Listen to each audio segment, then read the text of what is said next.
Welcome to FactSpark. The Arctic Circle roughly marks the 67th degree latitude above the equator and indicates the area of planet Earth where during the winter solstice, the shortest day of the year, the sun does not rise above the horizon anymore. Anything north of this line is doomed with days, weeks, and in some places even months of continuous darkness during the winter time. But despite this, an otherwise inconspicuous island group just above the Arctic Circle off the coast of northern Norway is home to arguably the most stunning landscape of the entire planet.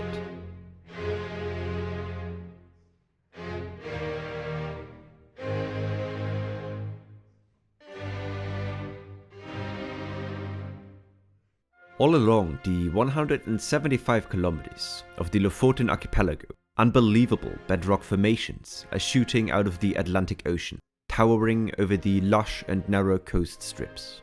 Steep slopes, snowy peaks, idyllic fishing villages constructed out of red-painted timber, and the mesmerizing Aurora Borealis are just a few of the many incredible things you can find on the Lofoten.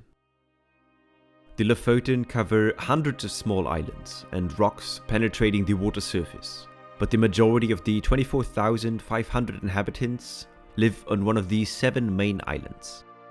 The mountainous interior of all of these islands give only little space for permanent settlements, so the vast majority of these people live in very close proximity to the coast. Across the 1,200 square kilometers, not a single official city can be found, and there are only 2 towns with more than 1,000 inhabitants. For thousands of years, the life on Lofoten was all about fishing, since enormous numbers of cod migrate from the Barents Sea between Russia and Greenland to the mild climate of the Lofoten to breed. Fishing cod and the export of stockfish has been virtually the only economic activity on the island group until the arrival of tourists in the late 19th century. With over 1 million visitors in the year 2017, they certainly keep the locals busy today. The main activity of these tourist masses is climbing the numerous mountains of the archipelago.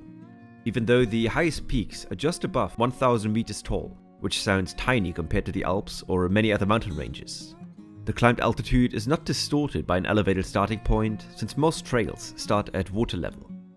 The tallest mountain of Lofoten is the Higravstinden, which stands 1,148 meters above the deep Vestfjorden. The Lofoten are a very mountainous archipelago, spread over hundreds of islands. But despite this, the Norwegians made sure that everything is still easily accessible. A vast network of bridges and tunnels connect the islands all the way between the mainland and the village of Åre at the southwestern tip. Taking the main road, the E10, between the villages of Lødingen and Åre, for example, leads you across 25 bridges and into 15 tunnels, which range from just a few meters to multiple kilometers in length. The communities have been strongly shaped by the narrow strips of leveled coast, which results in some peculiar solutions when trying to build basic community facilities. The most famous of these basic constructions that had to be adjusted to the challenging physical geography is the football pitch in the fishing village of Haugen.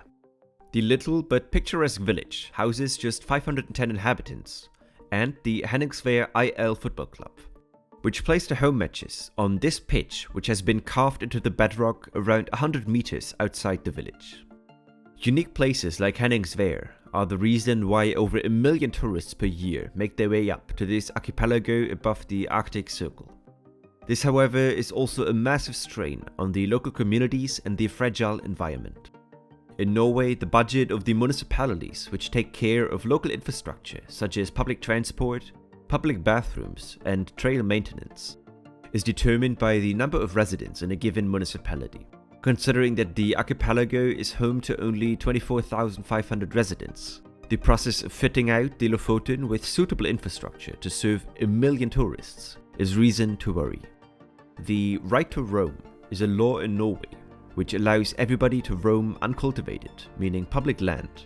But many tourists, either by misunderstanding or by simple ignorance, take this to an unsustainable level.